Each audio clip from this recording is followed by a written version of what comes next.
My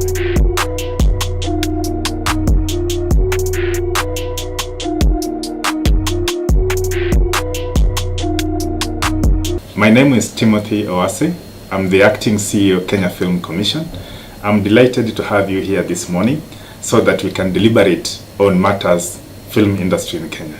First, I just want to outline what our key functions are.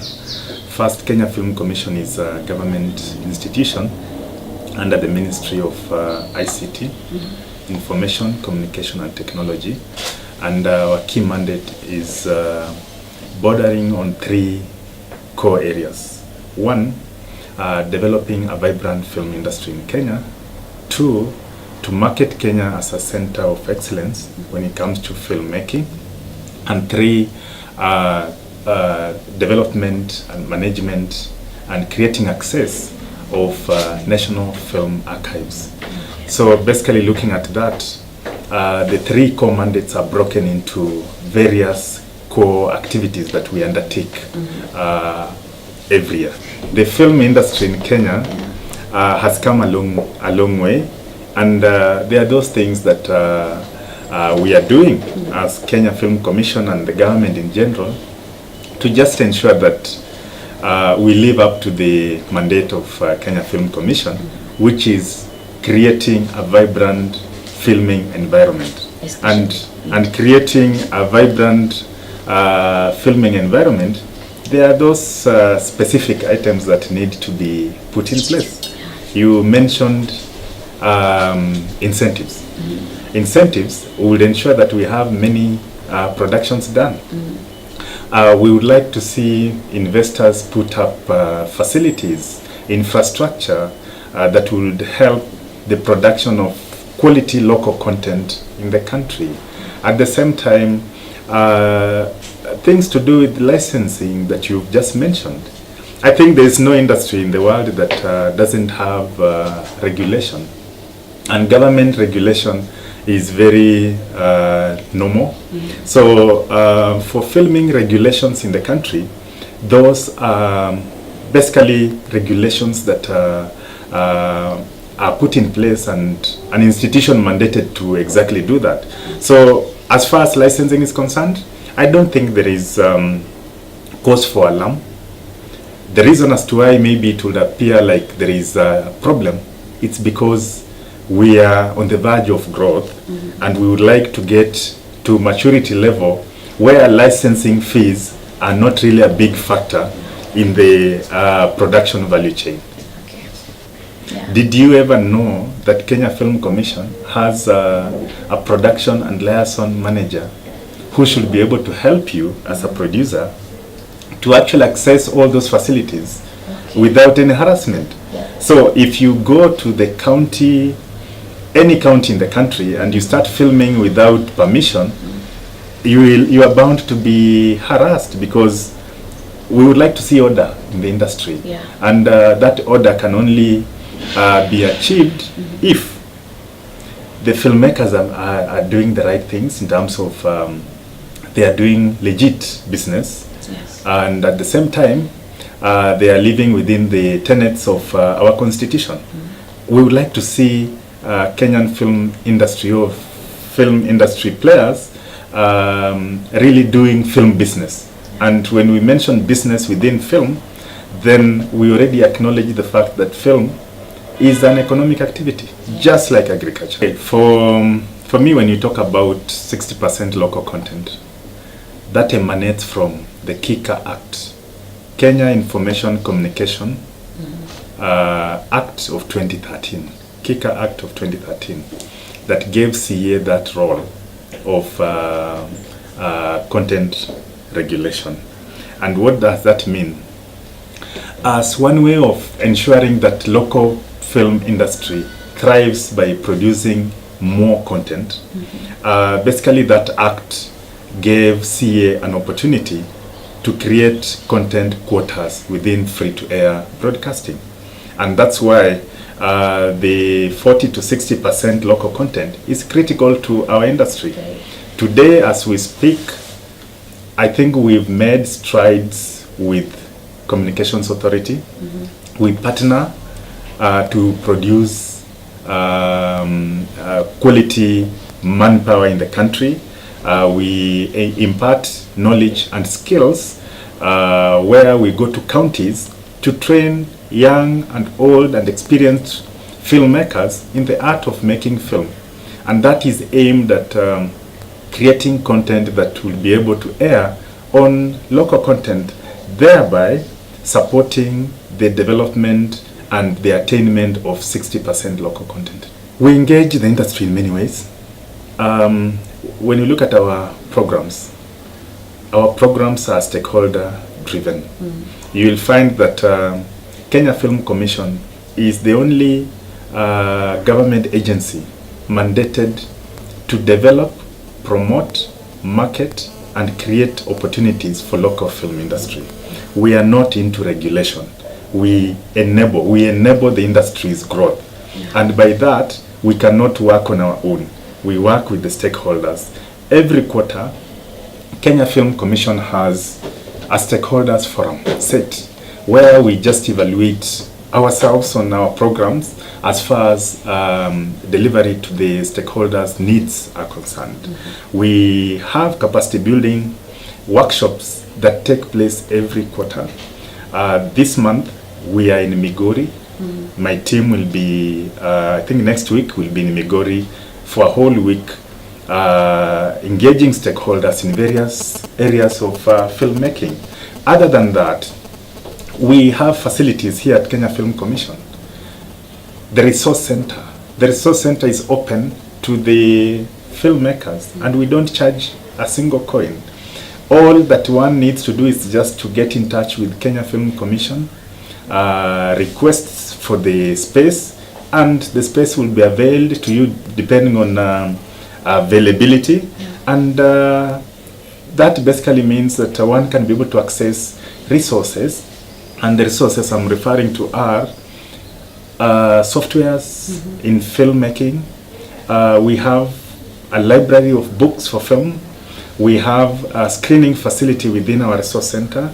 We have room for filmmakers to do research. We also have an opportunity for filmmakers to just come and have their meetings within our resource facility. So basically, that is one way of engaging the industry.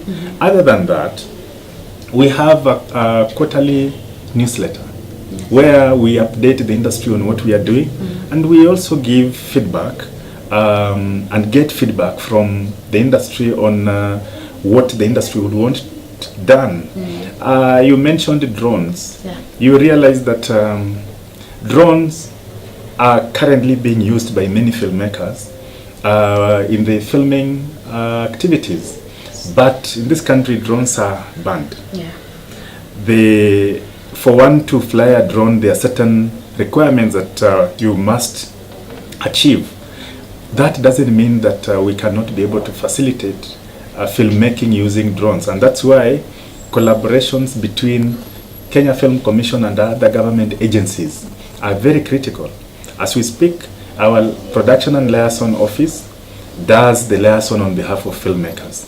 And anytime you are coming out to make a film and you want to use a drone or any other facility that is being provided by a different government entity, feel free to be in touch with the commission, and that service will be provided. When it comes to marketing, I think film is one of the best avenues of branding a country or marketing a country. And from history, you've seen that many films that have been done in this country have continued to attract travelers or tourists to come into this country. And then when the numbers of tourists grow, basically you know what that means.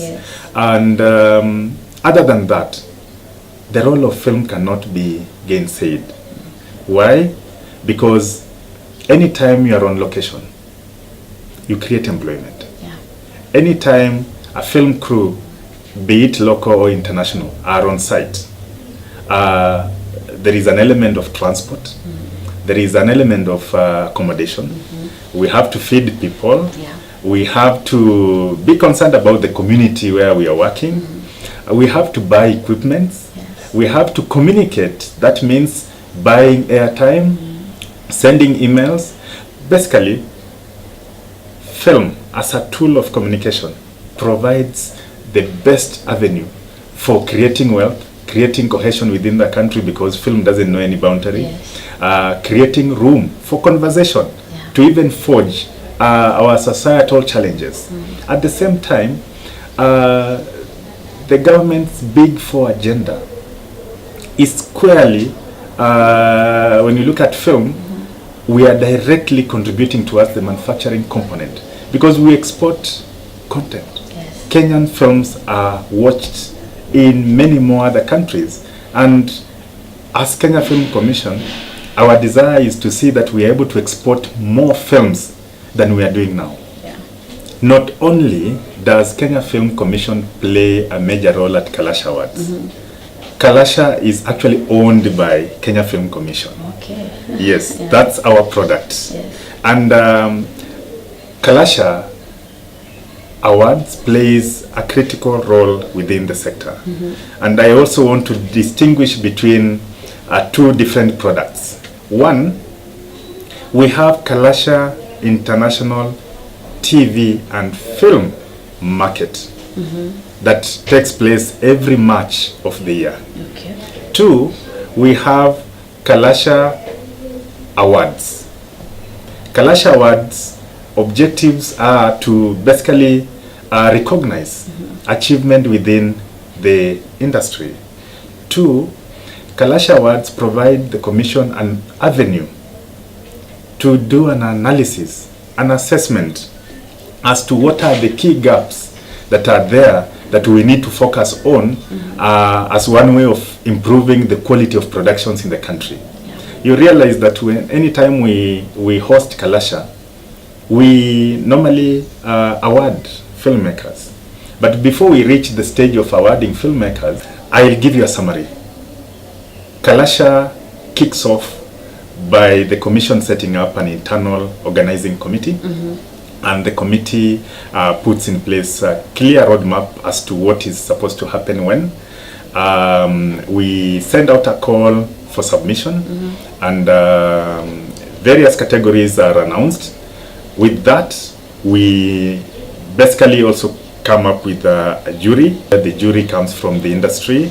After we have constituted the jury and entries have been basically communicated, and we've received enough entries that the jury can be able to work with, the jury retreats to go and view the films. After they viewed the films, they create a nominees list, and from the nominees list, which is unveiled at a date, gives us and the country an opportunity to basically vote for the best in various categories. After we have gone through the voting process, then I can assure you that the next step is to just celebrate the winners. We normally issue trophies to the winners, but at the same time, we workshop all those who submitted their entries so that we're able to just reorient the industry in terms of what are the areas that we can be able to do better.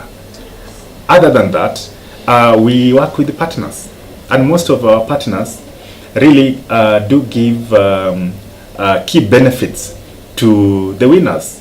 And going forward, we also have programs that we put aside to continue engaging participants within Kalasha Awards on an annual basis. Indeed, the future is in film. This year's Kalasha is happening on 24th of November, and the plans are underway.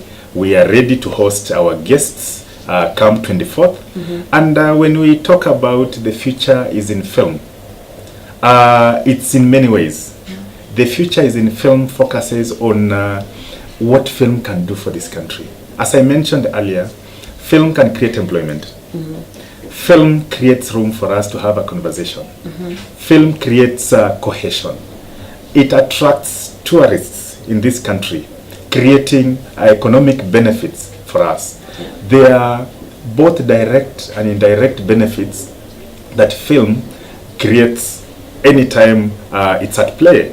All we are saying, we are creating audiences and telling our stories that can traverse various markets, both local and beyond our borders. So Kalasha Awards is a program that plays many roles. Provides that avenue for networking, provides that avenue for creating awareness on the industry. It gives the commission a report on what are the positive outcomes from the films that have been submitted during the year, what are the shortcomings, and what are the remedy measures that can be taken. And from that kind of a report, the commission is able to design a critical program when it comes to capacity building going forward. It also provides that avenue to just celebrate our creatives. Anyone who made a choice to be in this industry made the best choice, because the future is in film.